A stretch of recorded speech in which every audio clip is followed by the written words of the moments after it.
What's up guys, Kyle here with another video. If you couldn't tell by the title of the video, today we're going to be installing some stunt pegs on my Z125. I chose these stand-up industry stunt pegs for my pegs. The reason being is because the ends are delrin and they're replaceable. And also that is one of the thickest brackets I have seen for a Z125 bracket. So I don't think this is going to be bending, but I'm going to show you guys how to install it and how easy it is. It's only like 2 bolts on each side, so it's really simple. So starting off on the shifter side, we're going to go ahead and remove these 2 bolts right here, and then go ahead and remove that bolt so that way the shifter comes out and then we can work on it a little bit better.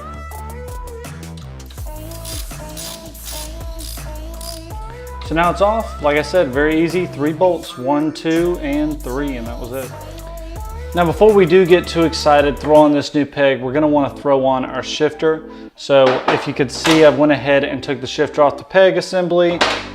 So it's all loose now. All it is an Allen key bolt and a 12mm nut on the back side. Pretty simple. I did have to use an impact gun though to get it off because there was a lot of blue Loctite on that. So basically the peg sits like this. So this shifter should go on the outside of the assembly. So basically further outside of the bike. And then there was no bolts or anything. So I'm pretty sure we're just gonna reuse these same bolts. So throw the Allen bolt in there. I'm gonna throw a little washer on there. And then throw that through the assembly. And then 12mm nut. Just to make things easy tightening this, I'll just use the impact gun again. And there we go. Now we have a fully working shifter. So everything works. So now we're just gonna reuse the bolts from before and put the new shifter on. So if you couldn't tell, that was pretty dang easy. It obviously helps to take off the whole peg assembly before you try to take off the shifter, just so you can get to it better, but not too bad.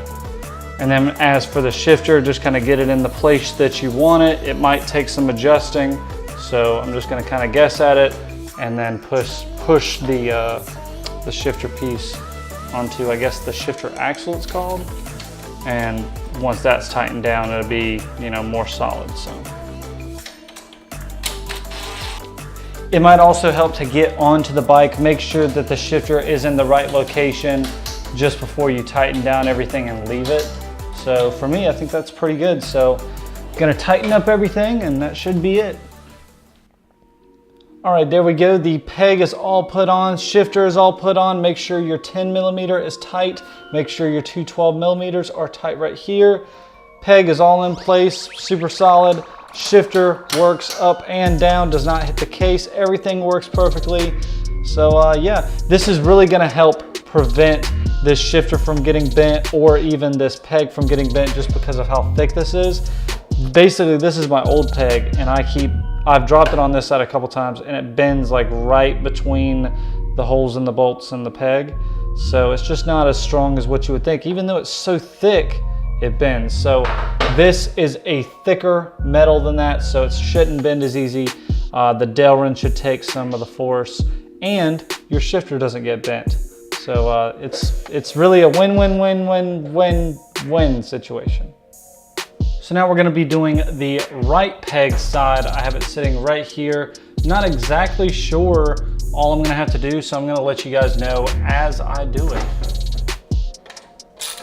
So first off, I'm just gonna go ahead and take out these 2 bolts holding on the peg. And just because of the Yoshimura, they have a bolt going through with a nut on the back side, so that's why I'm having to do this.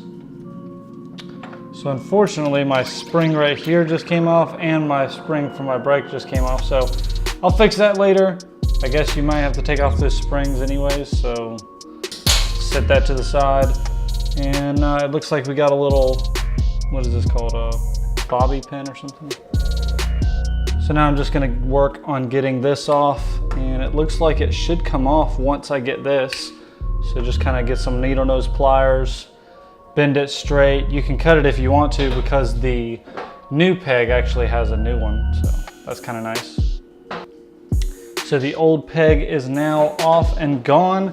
Now we have this one, so I'm just gonna pull the little pin off, pull one of the washers off. Then we're gonna throw, make sure this is right, throw this on right here.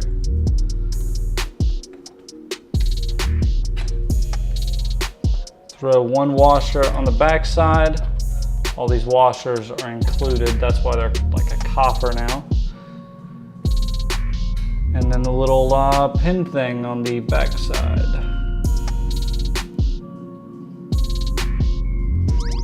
And there we go. So now that's done. So now it should be all ready to put on. So now I just got to kind of get my springs ready. So I'm just going to throw this spring back in here. And I'm gonna try to hook it first. Then kind of get our bolt holes lined up. All right guys, I think that's gonna do it for this peg install video. Again, the reason I chose these just because the replaceable delrin ends, they stick out farther, which is gonna protect more of your bike, possibly the exhaust, the clutch cover, brake lever, whatever on the other side, shifter. These are a lot thicker, and they also have, I didn't mention this, but it has a welded in piece right here so it won't bend back. So that is huge because that has happened on my pegs.